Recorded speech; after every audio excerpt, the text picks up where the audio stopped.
ตอนแจ้งเจ้ายินเสียงไก่ขันก่อนพี่ตะวันจะขึ้นขอบฟ้า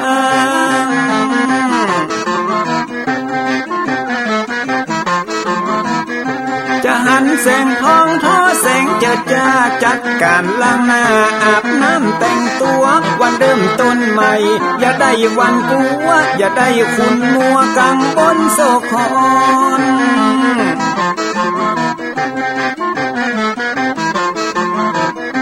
อย่าเอาน้ำขุ่นมาขังคอนอย่าเอาน้ำฮ้อนมาลวงหัวใจฮ้อนอ้วมอารมณ์ขุ่นคองมาตอนฮับวันใหม่นี้น้องของ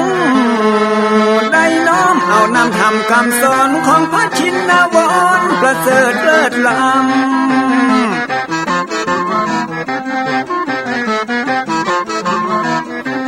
จุงจิตใจฮือออกจากธรรมบ่ฮือด่างดำโศกเศร้ามัวมองแสงแห่งธรรมะนั้นเป็นแสงทองส่องใจเรื่องร้องตึงวันค่ำเจ้า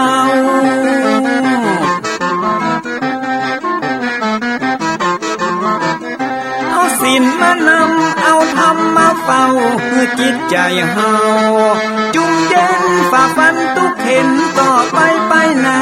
จะบ่ไหววันแต่เนิ่นเจิญพี่น้องมาฟังรายการธรรมะเบิกบานตอน6 โมงเจ้า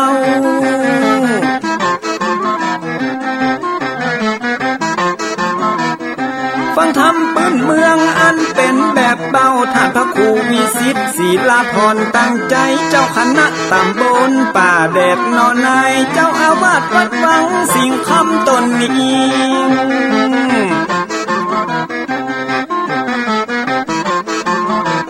อนุรักษ์ของเก่าล้านนาก่อนกี่คือลูกหลานเฮาตีเกิดมาใจกันรักษาของดีเก่าเกลือได้อยู่กู้ถิ่นล้านนาฟังทำแล้วของแผ่วจิตใจเหมือนป่าอยู่ในนาทีนั้นน้ำ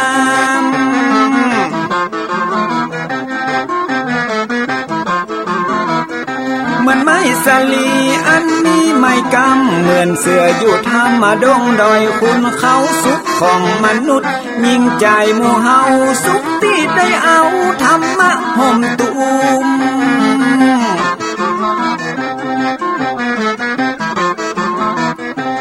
ใจคนใดมีธรรมห่อหุ้มใจคนนั้นจุ่มใจบ้านมันอยู่วิมานเวียงวังจันแก้วบ่มีในเต้าแล้วน้อง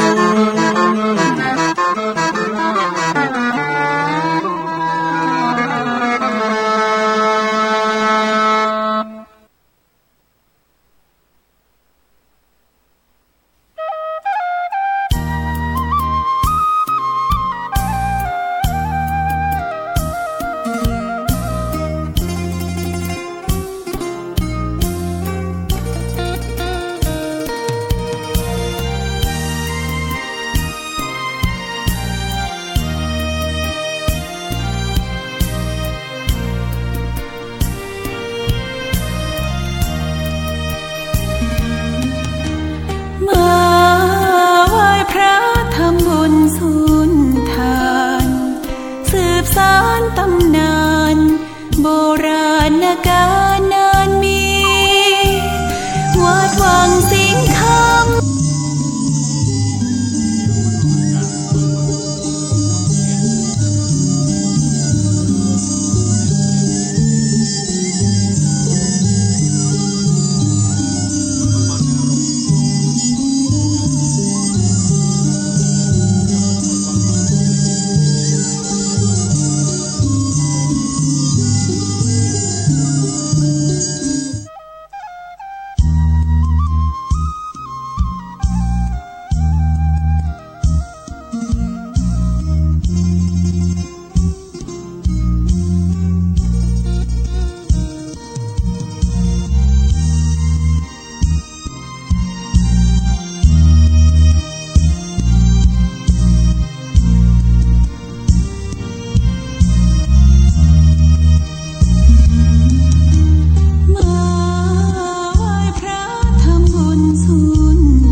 ประเสริฐเจริญพรอวยชัยให้ท่านสุขใจทั่วกัน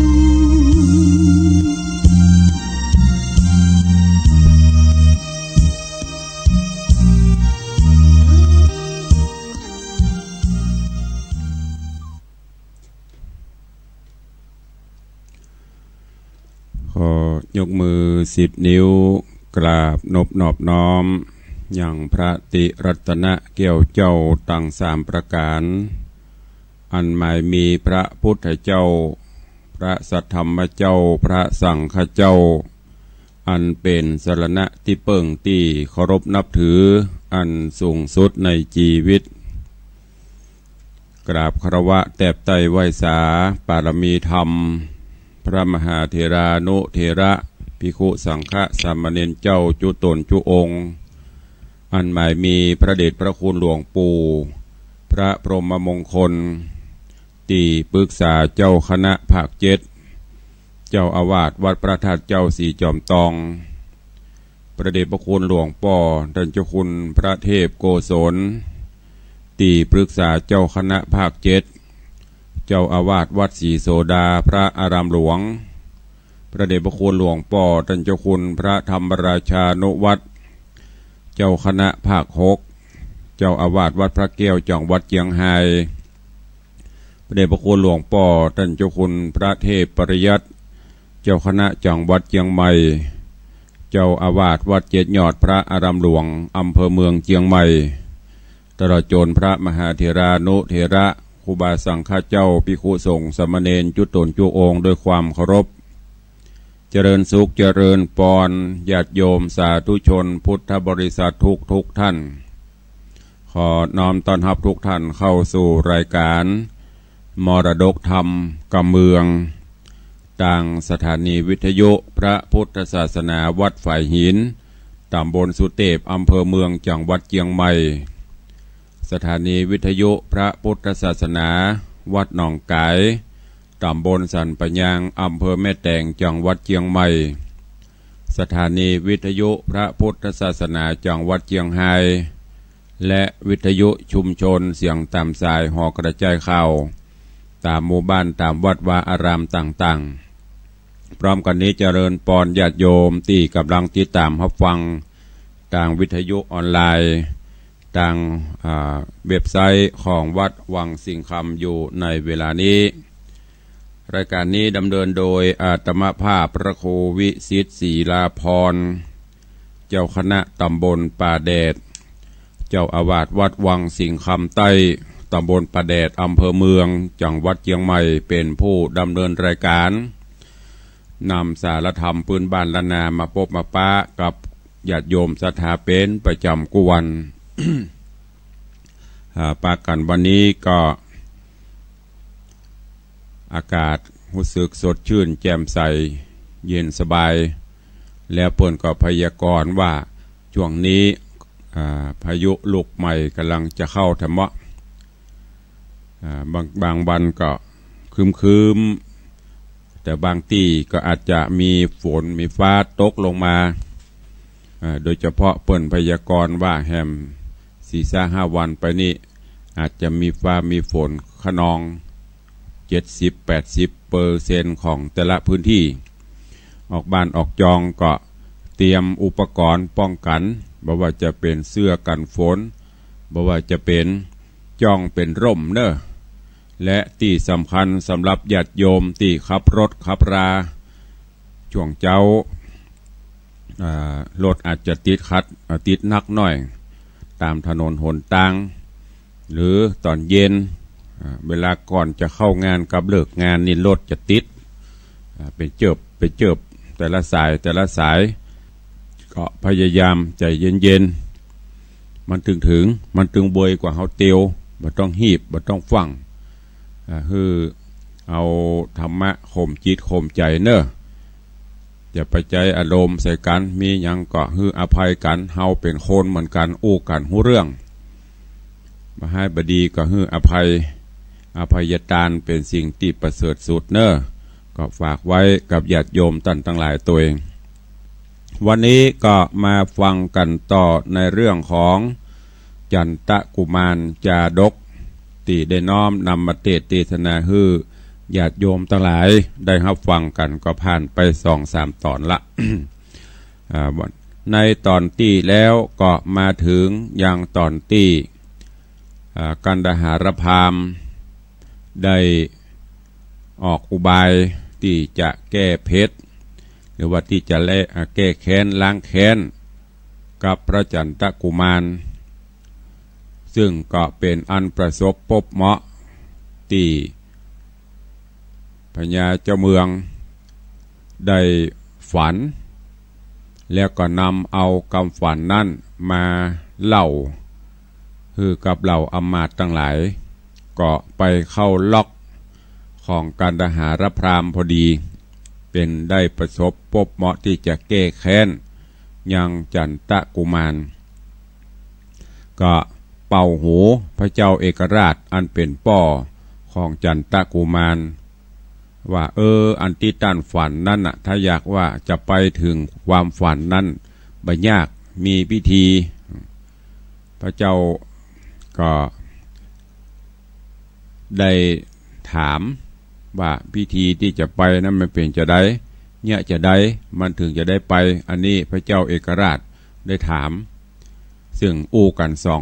2-2กันดหารพราหมณ์ก็ได้บอกคือว่าต้องเนี่ยจะอันเด้อโดยเฉพาะเอาลูกตึงยิงตึงใจอย่างละ4ค่ายิงค่าใจจ้างมาจ้างเผือกแก้วอย่างมุนี้คือเอาไปค่าประกอบพิธีปูชายันมดแล้วก็เข้าใจเร่งรีบทำเด้อกรรมอันก็จะจวดโอกาสที่จะไปพบไปปะสาวบนสวงสวรรค์อย่างที่ตั้นฝันนั่นนะพอ พญาเจ้าเมืองได้ยินจะคือพระเจ้าเอกราชได้ยินก็จุ่มอกจุ่มใจลงคล้อยตามกรรมที่กันดหารพราหมณ์ได้กราบทูลก็จึงสั่งฮื้อกันดหารพราหมณ์ไปจัดการตั้งแต่สถานที่ประกอบพิธีตั้งแต่สั่งฮื้อไปจับไปยับลูกเมียตลอดจนจ้างม้างัวควายที่จะเอาเข้าพิธีโดยฮื้อขุดหลุมขุดอย่างใบแล้วก็จะเริ่มประกอบพิธีกำลังจะฮื้อเสนาอำมาตย์ไปจับไปยับเอาจันตะกุมารก็ดีถึงลูกถึงปี่ถึงน้องตัวก็ดีแต่ว่าได้เทศนามาถึงทัดที่นี้เวลาก็หมดลงวันนี้ก็มาฟังกันต่อเรื่องราวของพระจันตะกุมารจักเปลี่ยนจะใดก็เจริญปอนญาติโยมสาธุชนเฮาเจ้าข้าทั้งหลายได้ติดตามรับฟังกันในตอนต่อไปณโอกาสบัดนี้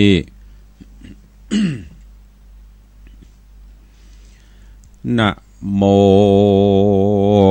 ตัสสะภะคะวะโตอะระหะโตสัมมาสัมพุทธัสสะสัทธะโวฟังลาโสตุจันนะสัพปุริสะตังหลายดังยิงและใจหนุ่มเท่าที่ปากันเล่าทาดาฟังยังรัสธรรมเทศนาจันตะกุมารลำดับการมาถึงแถมแล้วเราขอเชิญศรัทธาหนุ่มเท่ายิ่งใจจุงตั้งจิตใจไม่ถ่อมทาดาฟังต่อไปนานี้และนามือนั้นจันตะกุมารหนุ่มเนาหนอพระเจ้าทะรงธรรมได้ยินกรรมที่ถอยแห่งพวกน้อยคนในจริงจะใครถามเล่าว่าเต้าป่อเจ้าผาปัลลาฮือสู่มาหลายแหล่เพื่อยับเฮาแต่เดียวได้ หรือว่าฮือยับหลายเผ่าผู้เฮาไข่หูตามมีกันหนอมุนีตนองอาจถามเสียงขาดสุดปลายพวกน้อยถ้าไหวขับใบว่าตนเต่าไทยผ่าปัลลาฮือยับอุปราชานีลาวตั้งน้องแห่งเจ้าสามใจนำไปถวายฮือใดอย่าเว้นไว้คนใดและนาเตสังวัจจะนังสุตวาหนอโปธิญาณยอดโซฟังพวกน้อยจะใครก็หันใสแจ้งทีบ่มีตี้สังกาว่าพรามปัลลาบาปเศร้าคือปู่เท่ากันดหระพรามผู้มีความโลภใหญ่บ่เกิดไว้ตั้งไว้ตันหาลายเฮาหาดป่องอาฆาตตัวเฮาตุกบ่เบาฮ้อนไม่จริงเกิดใดมาปานตั้งวงวานปี้น้องตั้งคนร่วมห้องปุรีหนอมุนียอดซอยจริงต่อถอยกำไปว่าดูราเสนาในใจกล้าสู้จะได้จ้ามาวายจูงน้ำเห่าไปด่วนหาวตามราชอัจญาหาเต้าผู้บ้านเห่าจักไปทูลสารกรมเกล้าขอพ่อเจ้าผู้มีได้ผ่านี้เว้นไว้อย่างหนอดน้องไทยสามใจฮือเฮาตายความนาโดยดาบกล้าคมเขียวแต่คนเดียวเต้าอันหือน้องเจืองจันสามใจตั้งคนหลายจุผู้ได้ตั้งอยู่ยาวไปและนาการเจ้าจะขายเสียงถอยจุมพวกน้อยคนหานก็ตามราชองค์การด่วนเฮานำเอาหนอเต้าจอมตายโดยเหลวไว้บ่จะไปไว้หน้าหอคำแล้วไปนำน้องเจ้าตั้งสามคนเล่ามาปานฮืออยู่จอมกันตั้งสี่บ่ฮือหลีกลี่ไปไหนแล้วเขาก็ไปขาบไว้บอกดาวไทยเอกลาจาว่าข้าแด่มหาราชเจ้าตนเป็นเก้าเวียงใจตามดังพระภูวะในยศใหญ่อาจญาใส่จำมาเฮอผู้ข้าตั้งลามวนหมู่ไปยับเจ้ากลิ่นกูอุปราชาทั้งสามราชบุตรตาพูดน้องมาไว้กลางห้องลานหลวงอันคนปันปวงน้อยใหญ่จ้างเตียวไตมากลายบัดนี้ผู้ข้าใหญ่น้อยได้ตัวตามถ้อยราชองค์การแห่งพระผู้บานยศใหญ่เมียนเสียงควายตามกรรมและนาตังสุตวาลาจาส่วนพญาเอกราชฟังโอกาสจะไขแห่งคนในพวกหน่อยใจชื่นจ้อยโจมบานสามมีราชองค์การแถมเล่าว่าจุมสู่เจ้าต่างหลายจุงพันภายด่วนแหวเข้าสู่ดาวพังกายับเอาทิดาอ่อนน้อยเกิดนางยอดซอยอุปะเกิดนางยอดซอยอุปเสนานางโกลิกาโกลิลางามอาจนางมุทิกาน้อยนาดสมสะเลผ ผู้งามดีใจจะตั้งนางนอดลานันตาจับยับมาตั้งสี่หือตะหืออย่าหือตันลีนี่ไก่จุมคนในใจกล้าฟังเจ้าฟ้าไข่ปาน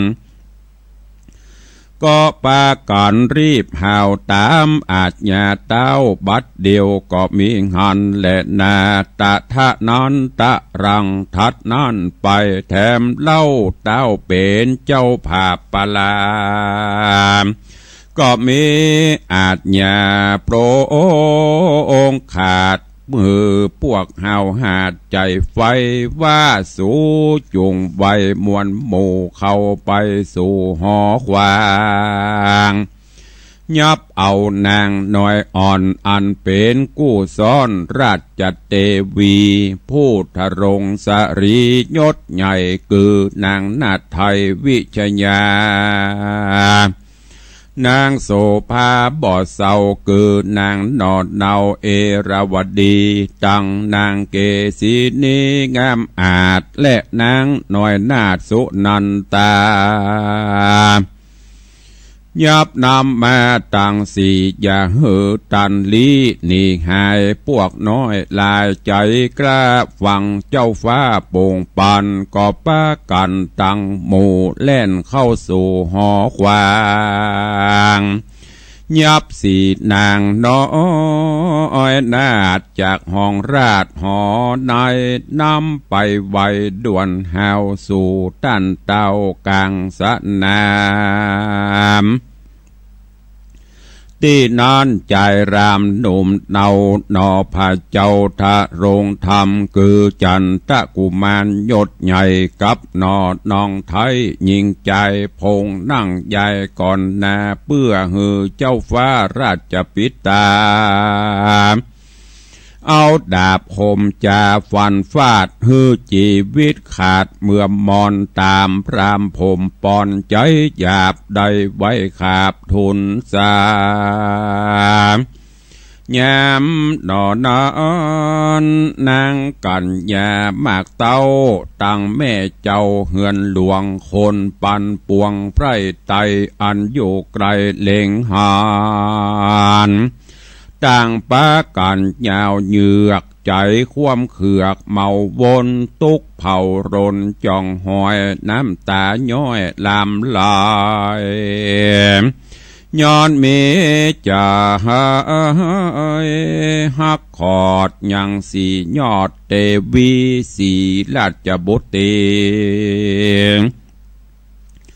น้อยนาถสีราชโอรสราชบุตรตาอันพญาเจ้าฟ้าจักเอาดาบกลาสับปันเขาปากันเอาไม้ร้องร่ำให้ปริเวทนาริร่ำจากล่าวถอยมีบอดน้อยหลายประการก็มีหันและนาตถะนันตะรังทัดนั่นไปแถมเล่าเต้าเป็นเจ้าผู้บานก็บอกคนแหนพวกน้อยอันใจถอยกาลีวัดในราชธานีนี้สายมีเศรษฐีใหญ่เงินลายติดสืบสายเงื่อนเก่าหลายเจนเจ้าเศรษฐี4 คนมีแน่มันคนหนึ่งนั้นชื่อปุณณมุขะเศรษฐีเข้าของมีมากเต่าไหลหลังเขาเหลือหลายคนหนึ่งหมายชื่อไว้ว่าพัทธิยะใหญ่เงินนามเหตุมีเงินคำบ่อผ่อนหูควายบ่อนเวียงใจคนทัดไปแถมเล่าชื่อสิ่งขละเจ้าเศรษฐีเข้าของมีนักโสดหลายตื้อโกดกันนามีวงสาปีน้องอยู่ควายห้องเวียงใจคนถัดไปนั้นใส่เป็นเศรษฐีใหญ่มันนานมีนามขานแต่เก่าว่าพัทธกะ ว่าพัทธเจ้าเศรษฐีเข้าของมีหลายแหล่ปี้น้องแพรหลวงลายสู่จงผ่านภายด่วนแหวไปสู่ดาวเฮือนมันเกาะกลุ่มพันหือใดยังเศรษฐีใหญ่เงินแน่แล้วนำมาตั้งสีอย่าหือตันลีนี่ไกลจุมคนในใจกล้าฟังเจ้าฟ้าโป่งปานก็ป่ากันด่วนแหวตามอาจญาเต้าจุประการก็มีหันและนา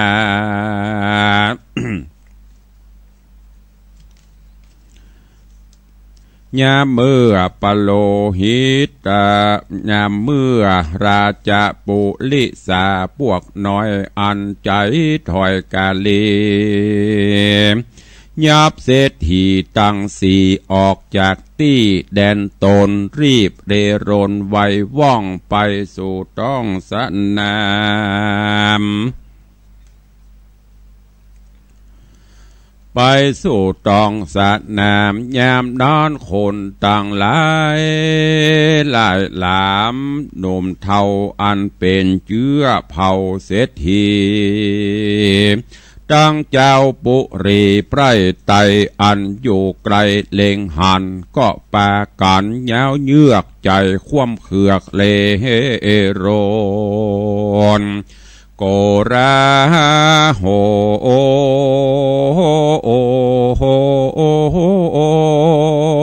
นักกรึกกรองเกิดควายห้องเวียงจะน้ำตาไหลอาบแก้ม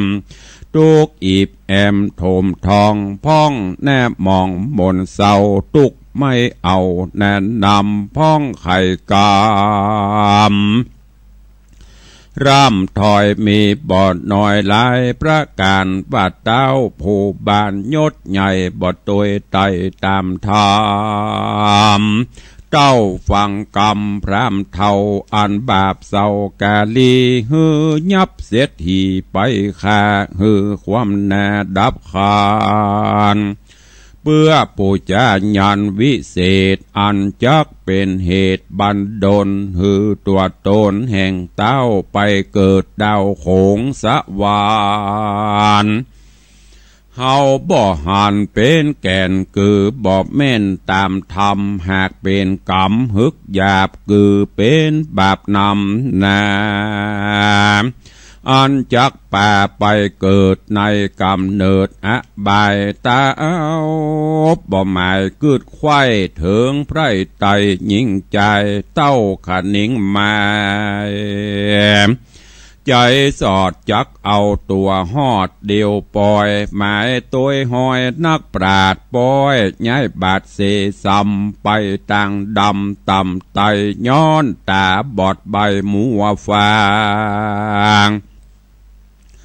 ออกน้ำต่างเตียวต้องป่าเข้าเถื่อนทองดงไพรแต่นี้ไปนาโจมไพรฟ้ายิ่งใจจากสุกบานลายบ่อพรเหมือนเมื่อก่อนหรือมีเจ้าปุรีไพรไตตั้งน้อยใหญ่ยิ่งใจญาติลายหนุ่มเทาแห่งสีเจ้าเศรษฐีต่างก็มองขี้ต่ำก่อยตุกโศกหอยติดวันจิ้งปากันม้วนหมู่ขึ้นไปสู่หอคำย่อมือต่ำตั้งเกลาไว้เจ้าผาป่าหาลาขอพญายดโตเมตตาโพดผานี้อย่าฮือเสียทีตั้งสีได้ถึงที่วำวายอย่าฮือตายด่วนสันขอฮืออยู่มันเมินไปเจ้าห่อใจยศใหญ่บ่เอาใจใส่กามเต้าจักกะตำฟันฟาดฮือจีวิตขาดสันเดียวเพื่อฮือเร็วไปเกิดในจันฟ้าเลิศตาวัดติงสา ตามกำจะบอกเราแห่งพรำเทากาลียามนอนเศรษฐีตังสีหน้าบอกรีบานสายย้อนมีใจปั่นบากลัวได้ความแน่ดับขันจริงปาการขับไว้ซึ่งเต้าไทยผ่าปาลาว่าขอมหาราชเอาตนเป็นเก้าปุรีขอผ่านนิภายโพดหือป้นโตดต่างไตผู้คาลายนิสัยมีเงินบาทใดคำแดงแก้วและแสงลายหลากของกามากเลือนลายขอดยอดถวายเต้าไทยมดเสียงไฟจุประการขอพระผู้บานเจ้าฟ้าอย่าหือผู้ขาตั้งหลายได้วำวายหมุบหมู่ขอมีชีวิตอยู่ยาวไปเติ้นนาการเศรษฐีตั้งสี่กล่าวเสียงตี้สุดกำเจ้าห่อคำเอกราชตัดเสียงขาดขุนแน่บ่ปิแง่ไฟหอยบ่ตวยตามยังถอยกำขอเต้าว่าจักฟันขอบ่อจะฮือความแน่เมื่อมอนพร้อมใส่ผู้ทอนลูกเต้าและนางนอนเนาราชจาญาเจ้าปาลายศใหญ่กล่าวเสียงไข้สุดไปก็วางไม้โป้งขาดหือพวกเฮาหาดคนน้อย อันมีใจมืดบอดบอกเกิดฮอดอเวจีนำเอาเศรษฐีตังสีไปไว้ที่เดียวกันกับนอคุณท่านหนุ่มน้าเอาคือว่าเจ้าจันทกุมารก็มีหันและนาตานานันตะหลังทัดนั่นไปแถมเหล่าเต้าเป็นเจ้าเอกลาจาก็มีอาจญาโป่งขาดหือพวกเฮาหาดใจไฟว่าสูจุ่งไวอย่าจ้าไปนำจ้างกลางางอนตัวข่าวปอนเลิศแล้วชื่ออภัยยะเกี่ยวไปสาร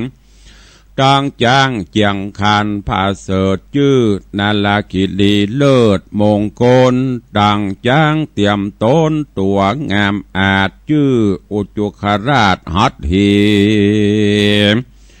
ตั้งจ้างดีตัวทวนทีหูแจงทีกำกวานชื่อวรุณะไปสันตัวกลาหุ้มต่อตาสงครามเข้าสะนามภาพสู่บ่อหอนหูรอราสู่หูจุงนำมาหือใดพร้อมทวนไข้เร็วไวทัดนั่นไปแถมเล่าจุมสู่เจ้าตั้งหลายจุงผ่านภายอย่าจ้าไปนำมาตัวดีชื่อเกสี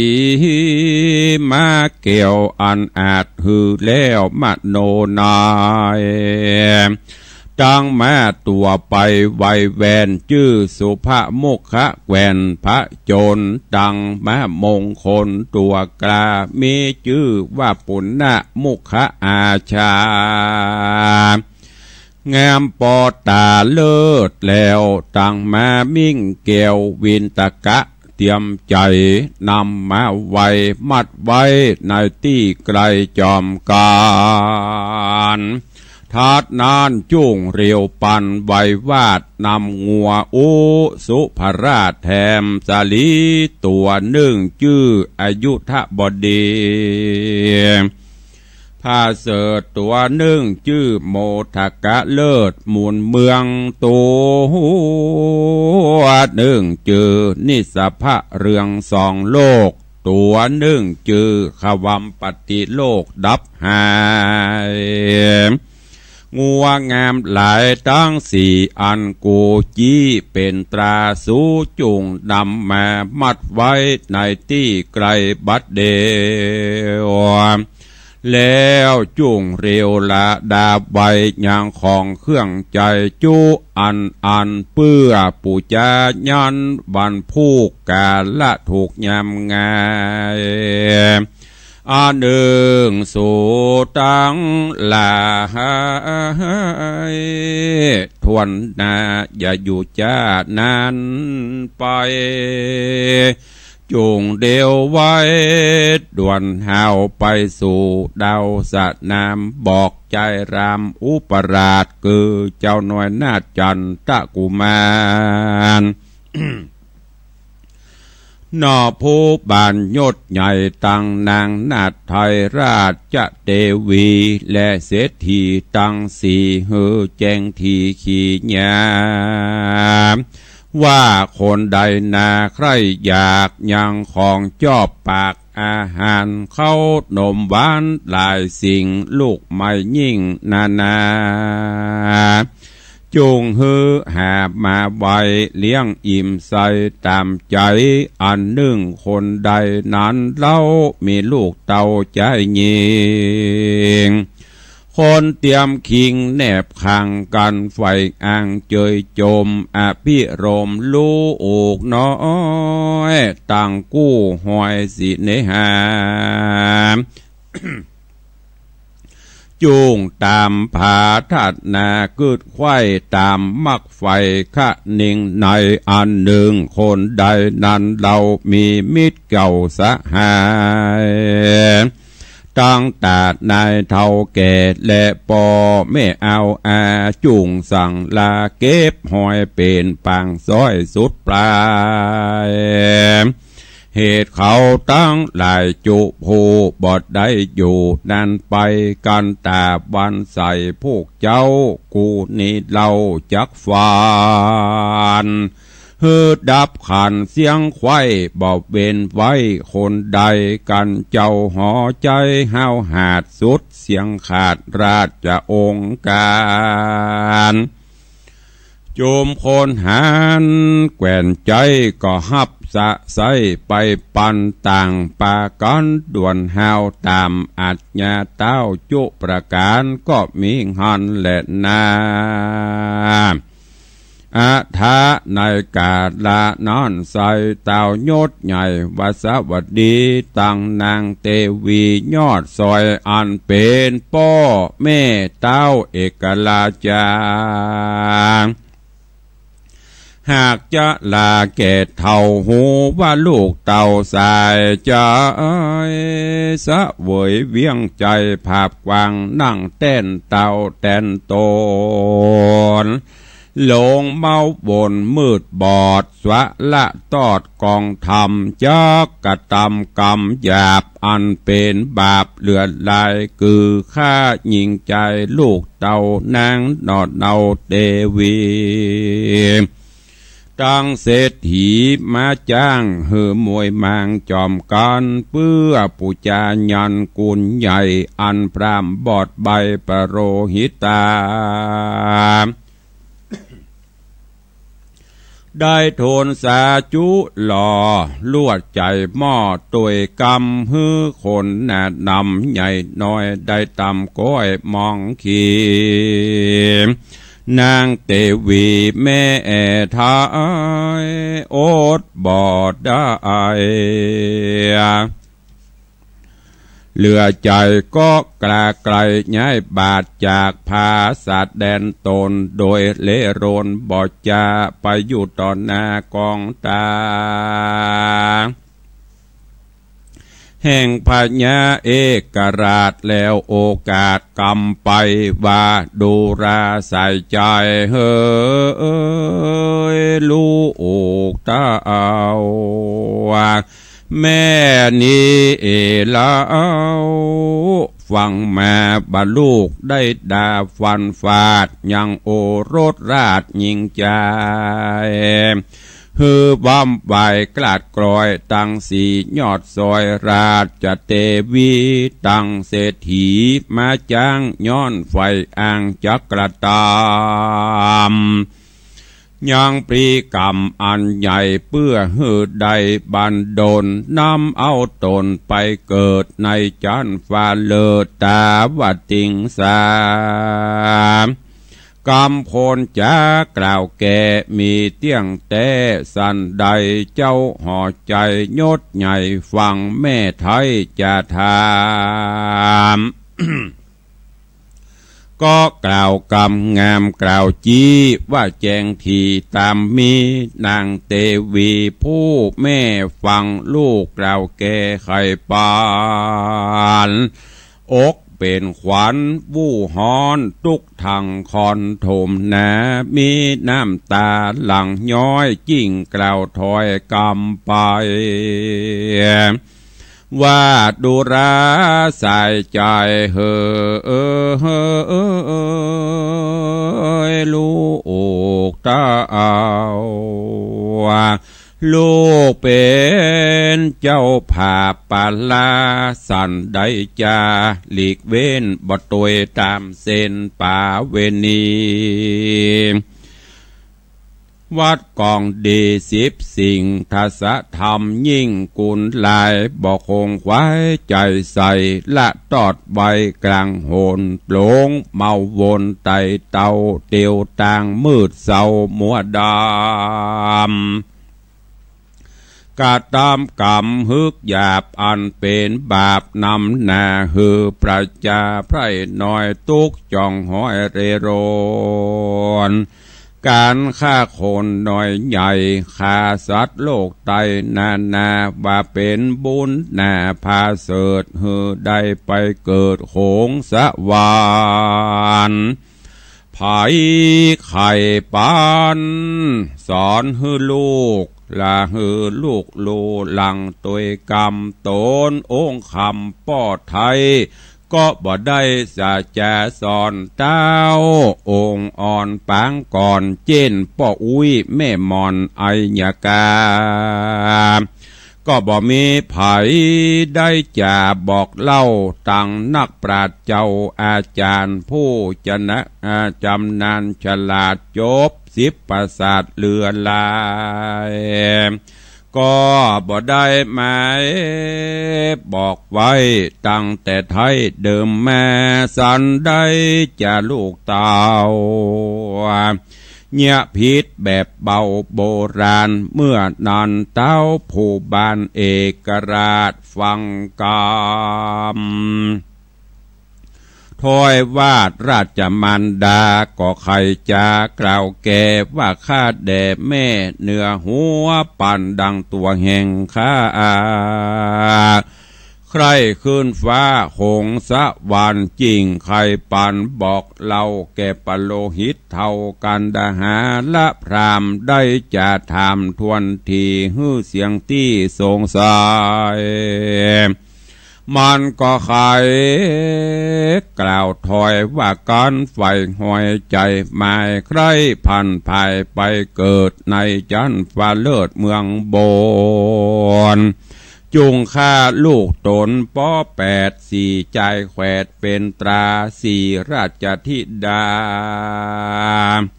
น้อยนาฏและ4ราชเตวี4เศรษฐีป้อกา4จ้างมากงัวควายจิงจักสมตามไฟอ่างบอกวิดว่างดีลีปินเตามีบอกไว้ตั้งแต่ไทยเดิมมาข้าจิ้งหืดาโตกแต่งตามปิมแป้งโบราณอันปโรหิตาจันผู้เฒ่าได้บอกเล่าใครมานอนและนาเนติตังขีญาสังวันนาวิเศษจะห้องเหตุจันทะกุมารตอนที่4ก็บังโกมสมเรศเดช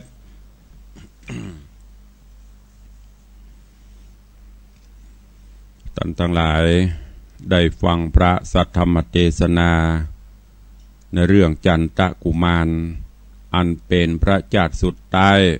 อันเป็นพระเจ้าที่7ขององค์สมเด็จพระภูมิพระภาคเจ้า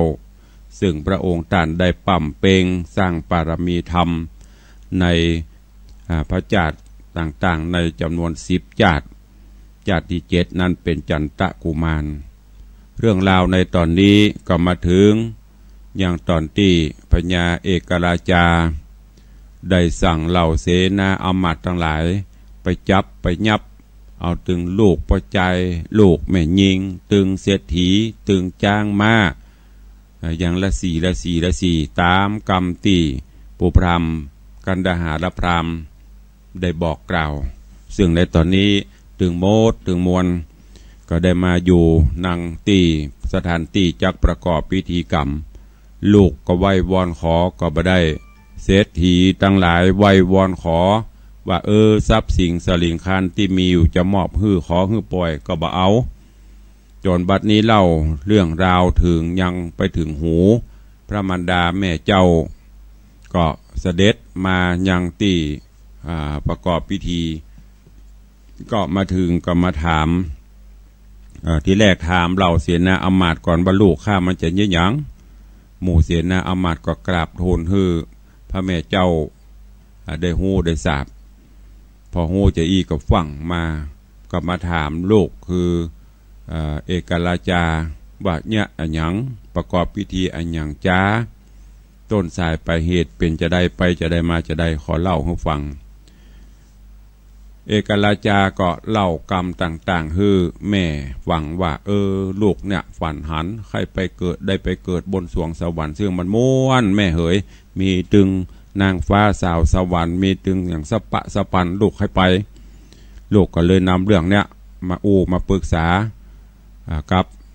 พราหมณ์ปุโรหิตโหนก็คือกันดหารพราหมณ์มันก็ทำนายตายตั้งคือว่าถ้าใครไปเฮ้ยเนี่ยจะเนี่ยตามที่กำลังจะประกอบพิธีกรรมเนี่ยกำลังอธิบายคือพระมารดาจะว่าจะใดเรื่องราวจะเป็นจะได้ตัดคอบ่ได้ตัดคอได้ฆ่าบ่ได้ฆ่าจะได้ก็ให้ติดตามฟังกันในตอนต่อไปเนอะวันนี้ก็ขอโปร่งวางไว้แต่เพียงเท่านี้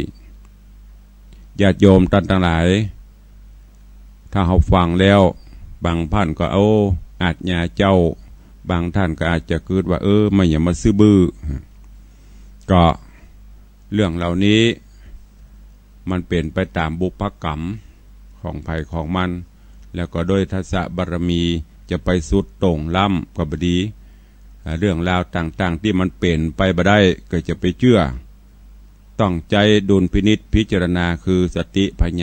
าว่าเปิ้นจะมามันจะแตกกับบ่แตจะได้กาก้อยคิดพิจารณาจะไปหลงเชื่อจะไปหูเบานะคนหูเบาจังตกเป็นเบี้ยล่างของเปิ้นยุแยงตะแคงรั่วเปิ้นเป่าเปิ้นสีเปิ้นบ้ายังกับฟังกับเชื่อบ่คิดบ่พิจารณาสุดท้ายหายนะก็จะโตยมาสุดท้ายความวินาศก็จะตามมาก็ฝากไว้เป็นข้อคิดกับญาติโยมสาธุชนทั้งหลายในเจ้าวันนี้เนอะเข้าสู่โหมดท้ายรายการเหลือเวลาแถมบ่กี่นาทีก็จะได้นำรายการจากไปก่อนที่จะนำรายการจากไปนั่นก็ขออนุโมทนาประชาสัมพันธ์ข่าวสารงานบุญกินบุญตานฮื้อญาติโยมศรัทธานาบุญทั้งหลายเฮาเนอะวันนี้ก็เป็นวันศุกร์เป็นวันสุดท้ายของสัปดาห์วันพุธนี้ก็จะเป็นวันดางานทำบุญสลากพัดของวัดวังสิงห์คำเนอตามที่อาตมาภาพได้ประชาสัมพันธ์ให้ญาติโยมทั้งหลายได้ฟังกันได้หูกันมากูเจ้ากูวันพุธนี้เป็นวันดาขัวกินขัวตาลวันวันอาทิตย์ที่16เป็นวันโจกวันใจแล้วก็จะได้กินได้ตาลกินใหญ่ตาลหลวงเนอะขอน้อมเจิญจวนญาติธรรมญาติโยมท่านใดบ่ได้ไปที่ไหนมีภารกิจใดที่บรรนักก็ขอเจริญพรมาห่วมกินห่วมตาลเนอะ ส่วนสลากนั้นตอนนี้ก็คงจะจัดฮื้อบัตรตันแล้วเนอะขอท่านใดที่จะมากินตาลก็แป้งมาคนเดียวเนอะมาแกงห้องไผ่ห้องมันมาห่วมกินห่วมตาลจะเป็นแก่นใหญ่แก่นน้อยแก่นจะได้ก็สุดแล้วแต่ที่จะหิมาหาได้เนอะสลากนี่ไม่ได้จำกัดมันจะมีอยู่3ประเภทมีต้นมีสังมีกล้วยซองกล้วยสละกล้วยตะก้าอย่างต่างๆก็เอามาห่วมกันได้ในวันฮือวันอาทิตย์ที่16เนอะพิธีสงฆ์พิธีทางศาสนาจะเริ่มในช่วงกินข้าวตอนแล้วเมื่อไงนั่นก็ญาติโยมศรัทธามากินมาตาลเอาต้นอย่างมาไว้ก่อนนิมนต์สังฆะพระสงฆ์องค์เนรมาเวลาประมาณเที่ยงเกิงเปิ่นฉันเพลที่วัดเสร็จเรียบร้อยเปิ่นมาถ้าพร้อมก็จะได้เริ่มไหว้พระสมทานศีลมคณายกหรือปอาจารย์ก็จะได้สู่มาขวดตาลโอกาสหยาดน้ำใหม่ตาลตามแบบเบาโบราณเสร็จเรียบร้อยแล้วก็จะได้มอบถวายเส้นสลากแจ้งยอดเส้นสลากแล้วก็จะได้ถวายพระเจ้าประสงค์เปิ้นจะได้อัปโลกนกรรมหรืออุปโลกถูกต้องตามพระธรรมวินัยบ่ฮือได้เป็นบาปเป็นกรรมแบ่งเป็นสัตว์เป็นส่วนหนึ่งของพระเถระผู้มีภาษาอายุเหนือกว่าส่วนหนึ่งก็มีภาษาเสมอกันส่วนหนึ่งก็เป็นของพระสงฆ์ของเนนของผู้ที่มีภาษาอ่อนกว่าตลอดจน แบ่งสรรปันส่วนไปฮื้อญาติโยมศรัทธาไปเพื่อบ่ฮือได้เป็นบาปเป็นกรรมจากนั้นเปิ้นก็จะฮื้อปอนรวมบนวิหารเสร็จแล้วก็จะเอาเส้นสลากที่ได้มอบถวาย เปิ้นก็จะไปนั่งเอาเส้นมาปูมาเบนะศรัทธาเฮาก็ไปเสาะหาเส้นปีไผ่น้องมันจะไปตกวัดไหนตุเจ้าตนใดตกที่ไหนก็ไปตานที่หั่นตุเจ้าเปิ้นก็ปันศีลปันปอนหยาดน้ำเฮาก็อิ่มอกอิ่มใจอิ่มบุญกันปีกบ้านอันนี้เป็นกำหนดการงานทำบุญตาลสลากพัดของคณะสงฆ์คณะศรัทธาวัดวังสิงคำร่วมกับญาติธรรมทุกท่านจะได้ถวายตาลในวันอาทิตย์ที่16กันยายนนี้ขอน้อมเอิญเจิญจวนเนอะ อย่างที่ได้บอกไปตั้งแต่ต้นก็มีญาติโยมมาร่วมเป็นเจ้าภาพต้นโจกกับตุลุงก็ประมาณ 7-8 ต้นก็ได้จัดทำไว้ฮื้อเรียบร้อยนอกนั้นก็ทำมาคนเดียวเนอะและต้นนี่ไม่ต้องกลัวว่าไม่ได้ออกตาลออกหืบมดตกที่วัดไหนก็ไปถ้าไม่ได้มาตุลุงก็จะฮื้อญาติโยมศรัทธาวัดนี้เอาไปตาลฮื้อเนอะแล้วจะแจ้งว่าห้องไผ่ตกที่ไหนวัดใดก็ต้นโจกที่ได้บอกไปต้นละ1,500ก็คือ500ก็ซื้อขัวแป้งใส่ข้าวต้มข้าวนมข้าวซุกของกินผลหมากหลากไม้ฮื้อจนครบตามแบบเบ้าโบราณแถมปันนั่นก็เอาเป็นยอดใส่ตาลฮื้อเนอะไม่ต้องกลัวว่าตุเจ้าจะจุจะไล่เนอะไม่ใช่ว่ากูบอกไปตุลุงถ้าอย่างกูไปหวดเฮียอีกามาพอได้แปลงฮื้อเต็มศาลาห้องตุลุงก็มีห้องญาติโยมศรัทธาก็มีส่วนท่านที่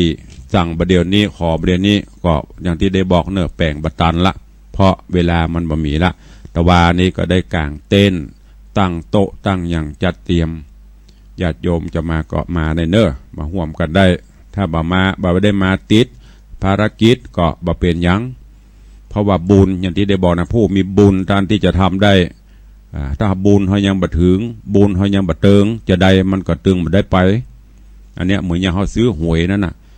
ถ้าบุญเขามีมันก็ถูกบุญเขาบ่มีมันก็บ่ได้สวัสดไปก็สวัสดมาบุญกุศลเหมือนเดียวกันถ้าจะได้มาถ้าจะมาจะได้ให้มันตึงมาได้อย่างที่คนเฒ่าคนแก่อีป่อยแม่ว่าวิธีทางที่มันจะมาแต่ถ้าเขาจะไปรอลูกรอหลานรอหั่นรอนี่มันตึมได้ไปไหนมันยังแม่จันดีเพิ่นว่าน่ะบอกหมอกรถก็ตึงมีเปเลอะบ่เดียวอ่ะเหมาบ่ต้องเป็นภาระลูกบ่ต้องเป็นภาระไปจอดรถเขาจ้างเขามาเขาลงเสร็จเรียบร้อยก็ยังบ่ต้องจ่ายตังค์เตื้อเตียวเขาวัดสบายนั่งไหนก็ได้บ่ต้องห่วงเขาไปเสาะจอดคนเดียวถึงเวลา20:00นเด้อ มาฮับอีแม่นี่เนอะกับคืนรถปีกถึงบ้านลงรถจ่ายต่างจบนั่นเก็บกันเฉลี่ยกันคน30กะ50กะ100กะถ้าบ่อ่านมันตึงบ่ได้ไปไหนเนอะอันจะมาท่าลูกหยุดวันเสาร์วันอาทิตย์หยุดมามันก็ขี้ค้าน่ะเหมาะอ้างเขาก็เหนื่อยก็บ่ว่าเขาอันนี้ก็ฝากไว้เนอะใครจะมาก็มาบ่ได้มาก็บ่เป็นหยังอยู่บ้านอยู่จองยกมือ10นิ้วตั้งจิตอธิษฐานเอาเนอะวันนี้เวลาหมดเวลาแล้วก็ขอนำรายการจากญาติโยมไปก่อนเดี๋ยววันต่อไปก็พบก็ปะกันเนาะก็เดี๋ยวจบรายการตุลุงก็ไปฟังข่าวจบก็ไปฟังรายการธรรมะเพื่อประชาชนโดยท่านเจ้าอาจารย์พระครูธีระสุตพจน์วัดผาลาดวันที่16ก็จะไปลืมเนอะนิมนต์ต่างลายเอาเพราะว่าใบนิมนต์ไปละเจ้าของที่เจ้าของห้องไม่อยู่มีแต่รองเท้าหน้าห้อง อูเล่นบ่ได้เนอะเปิ้นไปสอนหนังสือดูเจ้าเลขาก็เลยเอาปิกก็เลยนิมนต์ไปต่างลายแล้วก็ฟังรายการที่จบก็ไปฟังรายการเสียงจากชุมชนไปใจกับชุมชนป่าแดงและสันทรายหลวงเปิ้นขายข้าวแตนปอกาข้าวแตนปอกาหมากเดี๋ยวเปิ้นเลิกละกิจการมื้อนี้โรยจ้าไอ้หรอเดี๋ยวในวัดเปิ้นม่วนจ้ะปุ่นไปแอวพอสันทรายหลวงเด้อโดยท่านเจ้าพระครูท่านเจ้าตูปีพระครูสังฆบริหารธรรมนูญธรรมคุณโนเป็นผู้ดำเนินรายการวันนี้บ่เปิดหน้าไม้เนาะเปิดไปก็ตึงมีใครโทรมาเอาจนเต็มเวลาจบเวลาหมดเวลาแล้วก็จะได้นำรายการจากไปก่อนเนอขอความสุขสวัสดีบังเกิดมีกับทุกท่านอยู่ดีมีสุขเหมือนกันทุกท่านทุกคนจัตตารโอธรรมาวัฏันติอายุวันโนสุขังพะลัง